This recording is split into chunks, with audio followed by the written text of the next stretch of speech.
Welcome back to the Real Estate News. Joining me now is Geri Colucci with Equitable Property Management. Welcome, Geri. We're so happy to see you this beautiful day. Thank you. I'm glad to be back. So now, last time you were on the show, we started a really interesting conversation. So I think we're going to kind of pick up where that left off, which is really talking about millennials and how they are the hot ticket when it comes to the rental market. So can you tell us a little bit about that? I can. That millennial generation, which is generation of 20-year-olds to 35-year-olds who are really bolstering the rental market as far as looking for rentals rather than wanting to buy.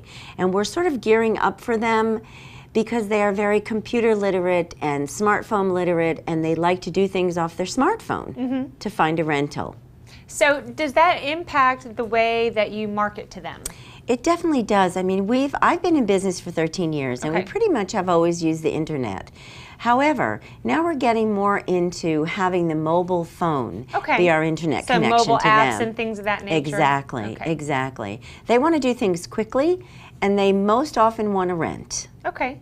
Now, that's a change from generations past, right? Yes. For this type of this age group or demographic. Well, like if you take my generation, which is the baby boomers, the first thing we wanted to do was get married and buy a house. Right. Didn't want to spend money on rent. But the new generation looking for rent, they want to rent. It's their choice. They'll pay higher rents for the flexibility and the freedom. Committed. Yeah, they can come and go.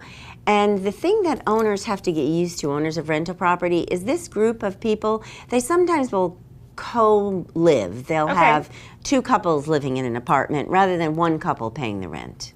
So if I'm someone who owns a property and I want to get in on the action renting to the millennials, what advice would you give me? Well, you have to change your way of thinking. It's not going to be always the traditional family, mother, father, two kids, and a dog moving into your house. It may end up being two couples that are moving into your house. Frequently, they only want to sign a one-year lease, so they don't, you can't get a long-term lease out of this generation of people. And the other thing is, we have to be really flexible about moving quickly. They make decisions quickly.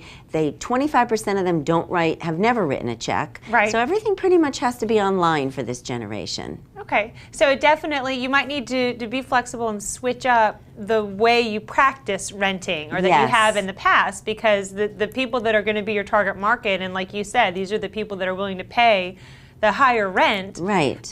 You want to be able to make it kind of on their terms or what's easiest for them. You really do. And as far as what is going to happen in the rental market, we are still, I think I said last time, there are 44 million rental units in the country. And that's single family homes and apartments. And we are still 4% low compared to what the call is for apartments. We're 96% occupied. We have more renters than we do apartments. Well, Geri, as always, thank you so much. I love the information and appreciate your take on this situation, and we'll keep us posted on the adventures of the millennials in the rental market. Thank you. It's nice to be here. As always, it's just a pleasure. Bye-bye.